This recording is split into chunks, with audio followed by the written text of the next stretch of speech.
দায়িত্ব হলেও সরকার সরবভাবে আদা করেছে। দেখেছেন গত 26শে জানুয়ারি আমাদের শিক্ষকদের রক্তাক্ত করা হয়েছিল। গত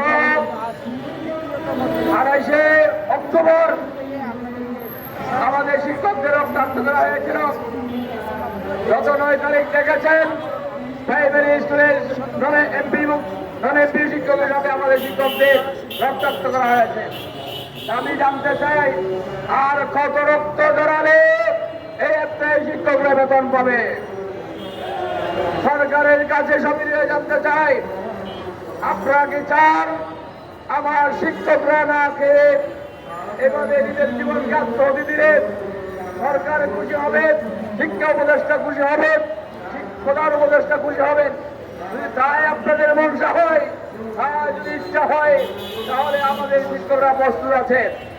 যতদিন পর্যন্ত সুনির্দিষ্ট একটা পরিপত্র গেজেট এই শিক্ষকদের বিষয়ে সিদ্ধান্ত নেবেন, এই শিক্ষকরা 40 বছর বৈষম্য শিকার বিগত সরকারগুলো এই একটা শিক্ষার সাথে বৈষম্য করেছেন। একটা শিক্ষকদেরকে একটা শিক্ষাকে ধ্বংস করার জন্য